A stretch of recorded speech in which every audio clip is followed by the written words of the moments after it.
नमस्कार, आप देख रहे हो पल पल राजस्थान और मैं हूं आपके साथ मनीष चौधरी। हम पिछले 17 दिनों से आपको कोविड स्वास्थ्य सहायकों की जो खबर है बरकरार दे रहे हैं। कोविड स्वास्थ्य सहायकों का धरना यहाँ 18वां दिन आज हो गया।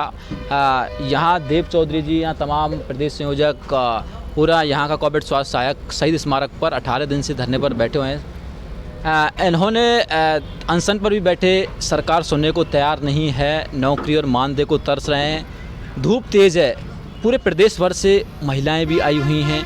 हम इनसे जान लेते हैं आगे की क्या रणनीति है, क्या योजना है। यदि सरकार मांग नहीं सुनती है, सुन भी नहीं रही है, क्या योजना रहेगी? सर, क्या आगे की योजना है? इतना वक्त हो गया, 18 दिन लगातार 18 दिन से हम कोविड स्वास्थ्य सहायक लगातार संघर्ष कर रहे हैं, लेकिन सरकार है कि कुछ भी बात मानने को तैयार नहीं है। हमारे जैसे कि देव भाई जो है लगातार 13 दिन तक अनशन पर बैठे। 7 दिन से उनकी तबीयत खराब हो गई थी और चिकित्सकों के परामर्श के बाद में इन देव भाई को 13 दिन बाद में भर्ती कराया गया और आईसीयू जैसी कंडीशन भी आ गई थी, लेकिन तो भी देव भाई ने अपना हौसला नहीं तोड़ा। सभी साथियों के हौसले को देखते हुए लगातार संघर्ष जारी रखा। एंड में जाकर के डॉक्टरों ने ये सलाह दी कि या तो इनकी कंडीशन इतनी ज़्यादा बिगड़ गई थी कि इनकी शायद डेथ भी हो जाती, इतनी ज़्यादा कंडीशन बिगड़ गई थी। तब भी इन्होंने हौसला नहीं तोड़ा और आज भी ये इस बात पर डटे हुए हैं कि यदि सरकार 2 दिन के अंदर अपना फैसला नहीं देती तो ये पुनः आमरण अनशन पर बैठेंगे। और अभी हम नई रणनीति बना करके और कुछ अलग सा कोई सिस्टम ऐसा मैनेज करेंगे कि राजस्थान सरकार हमारी बात को माने।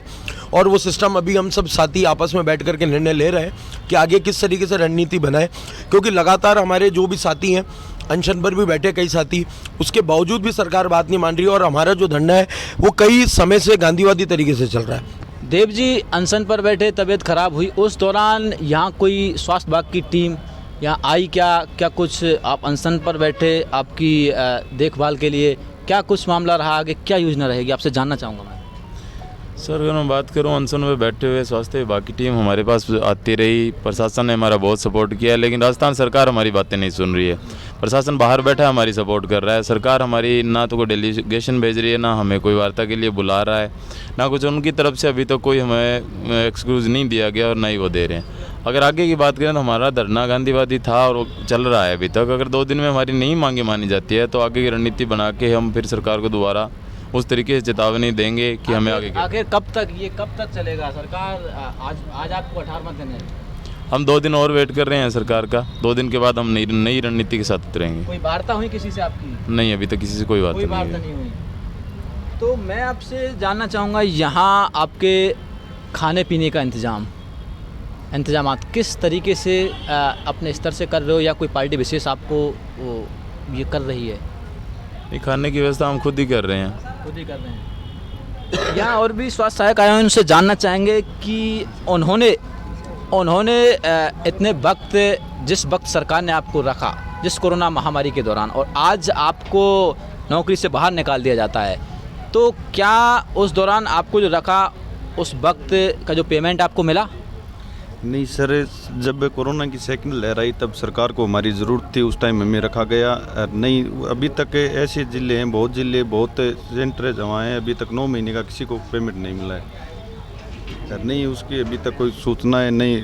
कितनी बार भी वार्ता हो गई, पेमेंट का बताएं तो पेमेंट स्वास्थ्य विभाग के थ्रू हमारा है ही नहीं। जाते हैं तो बोलते हैं ग्राम वाले जो ग्रामीण एरिया के उनको ग्राम पंचायत देगी और जो शहरी क्षेत्र हैं उनको नगर पालिका देगी।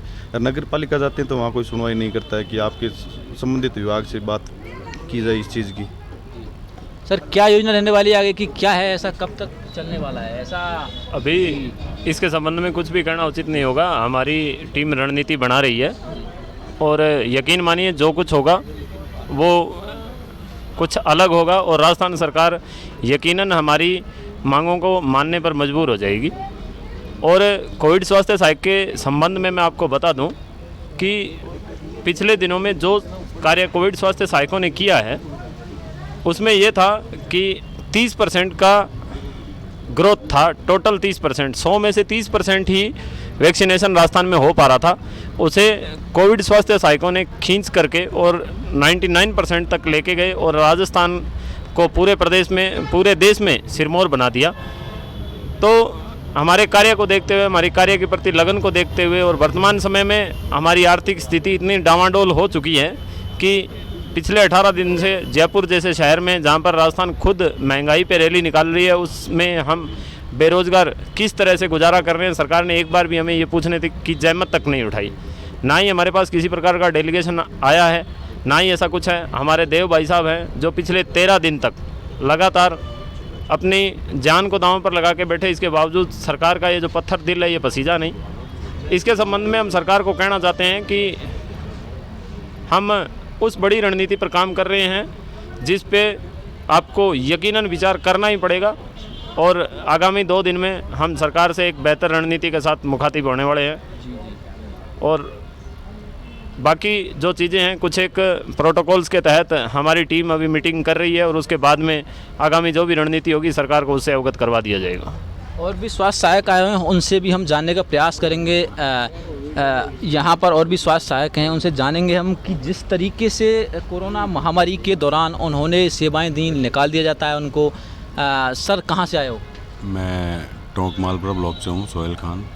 पिछले हम 18 दिन से यहाँ गांधीवादी तरीके से हम धरना दे रखे हैं, गांधीवादी तरीके से धरना दे रखे हैं, लेकिन सरकार अभी हमारी सूद नहीं ले रही है बिल्कुल भी। अगर आगामी 2 दिन में अगर हमारी सुनवाई नहीं होती तो हम आगे की रणनीति बनाकर और हम आगे उतरेंगे खड़े। आप कहाँ से आए हो सर? मेरा नाम प्रेम है, मैं खरसाना ब्लॉक से हूँ, गंगाना डिस्ट्रिक्ट से। सबसे पहले तो पल राजस्थान फर्स्ट का तहे दिल से धन्यवाद।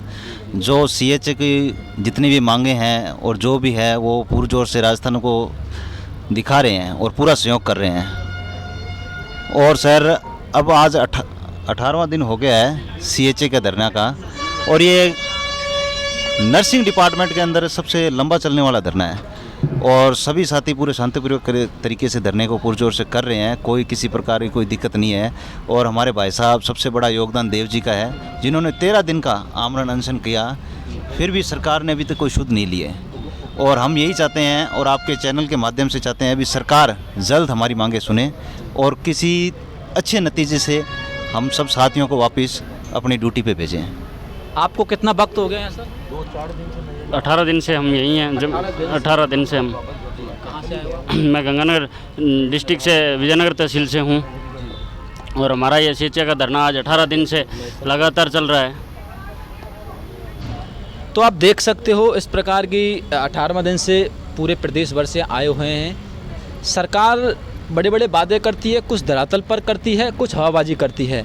तो कहीं ना कहीं ये तो स्पष्ट है कि ये बेरोज़गारी का जो आलम है वो कितना बढ़ रहा है। सरकार बोल रही है कि हमने 1 लाख बेरोज़गारों को नौकरी दी, लेकिन इनका क्या? आप वादे करके रखते हो, फिर नौकरी से बाहर निकाल देते हो।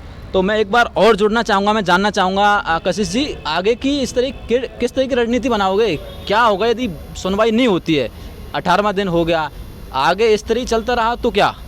अभी जैसा हाल ही के अंदर मैंने भी एक मीडिया चैनल के माध्यम से एक देखा था कि जैसे जो हमारे पूर्व चिकित्सा मंत्री है रघु शर्मा जी, उनका भी आज एक बयान आया है कि जो मैंने फूल बोए थे उन लोगों को जो जिस प्रकार सरकार ने हटा करके हम लोगों के साथ अच्छा नहीं किया। ये खुद रघु शर्मा जी जो हमारे पूर्व चिकित्सा मंत्री रहे, वो खुद हमारी पैरवी कर रहा है। तो अब तो राजस्थान सरकार अशोक गहलोत जी का अपना हट छोड़ करके हम छोटे छोटे बच्चों के बारे में सोचना चाहिए कि अब तो अपना हट छोड़े और हम लोगों को हमारा हक दे। जिस प्रकार बेरोजगारी का आलम इतना ज़्यादा बढ़ रहा है, उसके अंदर 28,000 कोविड स्वास्थ्य सहायकों को लेने के बाद इस तरीके से हटाना कहाँ तक जायज़ है? यहाँ तक कि हम 7,900 रुपये में बिल्कुल अल्प वेतन पे हम लोग काम कर रहे थे, और इतना काम करके दिया है जो लाखों के वेतन उठाने वाला भी काम नहीं कर पाता होगा। सुबह हमारी शुरुआत होती थी 8 बजे काम करने की, और अंत कब होता था हमें खुद को पता नहीं था। जिस प्रकार सीमैचओ या MOIC के द्वारा जो भी हमारे को ऑर्डर दिए जाते थे, सभी कोविड स्वास्थ्य सहायक उसकी पालना करते हुए दिन रात लगे हुए रहते थे, और राजस्थान का उच्च शिखर पर इतना नाम पहुंचा दिया कि यहाँ तक कि केंद्र की सरकार ने, प्रधानमंत्री जी ने तक अशोक गहलोत जी की इतनी तारीफ करी है, वैक्सीनेशन का स्तर इतना ऊँचा उठाया। और ये सब कुछ वैक्सीनेशन का उच्च जो स्तर उठाया वो कहीं ना कहीं 100% है कि कोविड स्वास्थ्य सहायकों की वजह से ही उठाया। और आज राजस्थान के तमाम जिलों के अंदर कोविड स्वास्थ्य सहायकों ने अपना तन मन और धन से भी राजस्थान सरकार की पूर्णतः सहायता भी की है। वो तन मन धन से कैसे करिए? देखो, तन से तो हम लगे हुए थे, मन से बिल्कुल लगे हुए थे कि राजस्थान सरकार कुछ शिखर पे पहुंचाए, और धन से इस प्रकार लगे हुए थे कि हम खुद अपना पर्सनल व्हीकल लगा करके राजस्थान की गली गली के अंदर, गांव-गांव, कस्बों के अंदर जाकर के हमने वैक्सीनेशन का काम करा, दवा वितरण का काम करा, और उसकी भी हमारे को कोई अतिरिक्त मानदेय नहीं दिया जाता था। और यहाँ तक कि अभी तक तो कई जिलों के अंदर, कई नहीं संपूर्ण जिले में अभी तक मानदेय भी नहीं दिया गया। जबकि अशोक गहलोत जी ने 31 तारीख को जब हमारा कार्य मुक्त के ऑर्डर निकाले थे, उस समय कुछ ऑर्डर भी निकाला था कि आप लोगों का पेमेंट दे दिया जाएगा, लेकिन आज 18 दिन उसके बावजूद भी हो चुके हैं, लेकिन अभी तक भी हमारा पेमेंट नहीं आया। मतलब सरकार हमेशा जुमलेबाजी पर लगी हुई है। पहले हमारा एक्सटेंशन बढ़ाया, कभी हमारी राजस्थान सरकार प्रशंसा करती है कि आपकी बहुत अच्छा हम लोगों ने काम करा, तो साहब प्रशंसा से काम नहीं चलता, काम चलता है पैसों से, काम चलता है हमारे मान सम्मान से। आज जो हमारे गांव में, शहरों में जो हमने मान सम्मान लिया था, 9 महीने हम लोगों ने जो नौकरी करी और राजस्थान सरकार ने एकदम से हमारे को कार्य मुक्त कर दिया, तो कहीं ना कहीं हमारे को और हमारे परिवार को भी ठेस पहुंची। आने वाले समय के अंदर अशोक गहलोत जी चुनाव आ रहे हैं, अगर आज हमें ठेस पहुंची तो आगामी चुनाव के अंदर हम भी रणनीति बना करके आपको ठेस पहुंचा सकते हैं। लेकिन हमें पता है आप संवेदनशील है और संवेदनशीलता का परिचय जल्द देंगे। 2 दिन में यदि आप अपनी संवेदनशीलता का परिचय नहीं देते तो आगामी रणनीति बहुत जल्दी हमारी तैयार होने जा रही है और हो चुकी है आदि, और नए संग्राम की हम चेतावनी भी देते हैं। अशोक गहलोत देव जी से मैं जानना चाहूँगा, देव जी कोरोना की चौथी लहर आने को तैयार है, बिल्कुल खड़ी है, तो इस दौरान क्या लगता है कि सरकार को निकालना इस स्थिति पर कोविड स्वास्थ्य सहायकों को नौकरी से क्या उचित साबित है? सर गलत ही है, तो इसको देखते हुए गलत है। वैसे भी अगर हम बात करें टीकाकरण के, पिछले हमें हटाए को भी 18 दिन हुए, 18 दिन के अंदर भी 68-70% ये टीकाकरण और इनका काम सारा रुक गया है। हर एक CMHO को VC पे लिए गए, तो हर एक CMHO ने बोला इनके बिना काम नहीं चल रहा है हमारा। और चौथी लेयर को देखते हुए भी आज जिस तरीके से मामले बढ़ रहे हैं, तो ज़रूरत तो कहीं ना कहीं स्टाफ की है, और नर्सिंग स्टाफ वैसे भी ऑलरेडी परमानेंट स्टाफ की बात करें तो राजस्थान में बहुत कम है। उसके बावजूद ही पता नहीं गहलोत सरकार क्या सोच के हमें हटा दिया, और क्या सोच रही है अभी भी कि इनको लेने में इतना टाइम क्यों लगा रही है, क्यों हमें यहाँ पे परेशान कर रही है, क्यों बच्चे लड़कियाँ बैठी है, छोटे छोटे बच्चों को लिए बैठे हैं, उनकी तरफ उनका ध्यान नहीं आकर्षित हो रहा है। आई डोंट नो, बट पता नहीं क्या सोच के ये सरकार कर रही है। बट हमारी यही है कि गहलोत सरकार हमें हमारा न्याय दे, हमें हमारे वापस ड्यूटी पे भेजे। देव जी, बीच में आपकी जो धर्मेंद्र राठौड़ हैं, चेयरमैन हैं पर्यटन विभाग के, उनसे भी कुछ आपकी वार्ता हुई इसको लेकर? जी वार्ता हुई थी, लेकिन उन्होंने भी अभी तक हमें कोई आश्वासन के अलावा कुछ नहीं दिया। उन्होंने सिर्फ इतना ही बोला कि कर रहे हैं, आपका ये काम करने, अभी तक उनकी तरफ से और कुछ भी नहीं है हमारे पास। तो आप देख सकते हो यहाँ पर अभी सरकार सुनने को तैयार नहीं है, अपनी हट पकड़ के बैठी हुई है, और अभी इनका कहना है कि आंदोलन जो है उग्र रूप लेगा। पल पल राजस्थान के लिए मनीष चौधरी की रिपोर्ट, जयपुर।